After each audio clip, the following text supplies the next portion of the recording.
to me! Don't talk to me, monkey!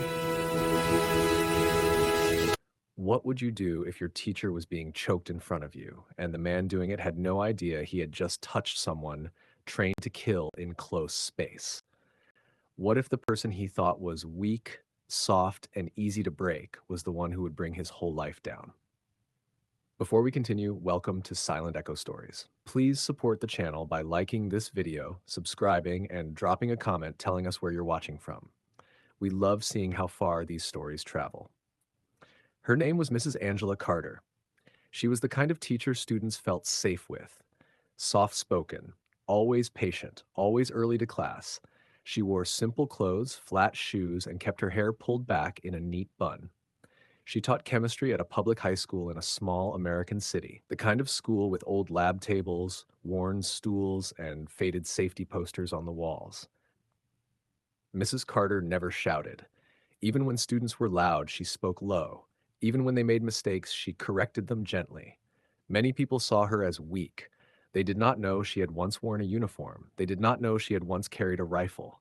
They did not know she had learned how to survive when someone tried to take her breath away. To her students, she was just a calm black woman who loved science and cared about their future. The man who would change everything that day was named Rick Harlan.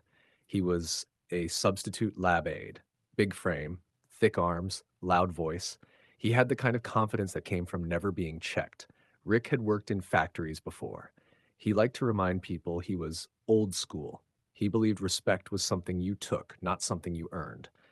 From the first week he arrived, he made comments. He told Mrs. Carter she talked too soft. He told her students didn't fear her.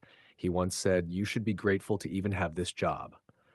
When no one was around, he made it clearer. You people are always so sensitive. You people always think everything is a problem. Mrs. Carter never replied. She only nodded and kept doing her work. Rick took her silence as weakness. It was a normal lab day. The class was working with weak acid solutions. Nothing dangerous, but enough to make smoke if spilled.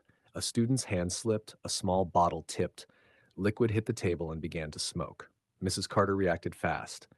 "Everyone, step back. Goggles on." Her voice was calm but firm. Rick laughed. He leaned against a cabinet and shook his head. "She's overdoing it," he said. Then, loud enough for the class to hear, "You people always panic." The room went quiet. Mrs. Carter looked at him. "Please follow lab safety rules," she said. Rick stepped closer. "Don't tell me what to do." She stayed calm. "Step back." He stepped closer again. "Don't raise your voice at me.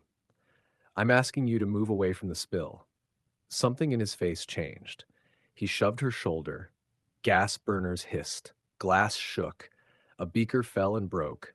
Then his hands went to her throat. The classroom froze. Students screamed. Rick's fingers tightened around her neck and pushed her back against the counter. "Don't talk to me like that," he said through his teeth. For a second, fear flashed in Mrs. Carter's eyes. Then training took over. 8 years in the Army, 2 deployments, close combat drills in narrow rooms, one lesson repeated again and again. Break the grip, control the joint, drop the attacker. She dropped her weight, she turned her shoulder, she trapped his arm. A sharp twist, a step behind him, pressure on the elbow. Rick's grip broke. He went down on one knee with a sound that made every student flinch. His face lost its anger and filled with shock. She held him there, locked, calm, breathing steady. Campus police rushed in. Rick was handcuffed in front of the class. Students recorded everything. The school reviewed the footage. The words racial slurs, physical assault, and workplace violence filled the report. Rick was fired the same day. An investigation followed. Past complaints came out. Other teachers spoke up. Within weeks, his name was in court records.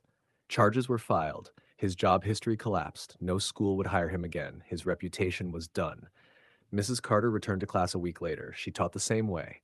Calm, steady, kind. But her students saw her differently now. Not weak, not soft, strong in ways that didn't need to shout. The lesson was clear. Never judge someone by their quiet voice. Never mistake patience for fear. And never believe power belongs only to the loud. If this story moved you, show your support by liking, sharing, and joining the community. Drop a comment and tell us where you're watching from. Your voice helps these stories reach further than you know.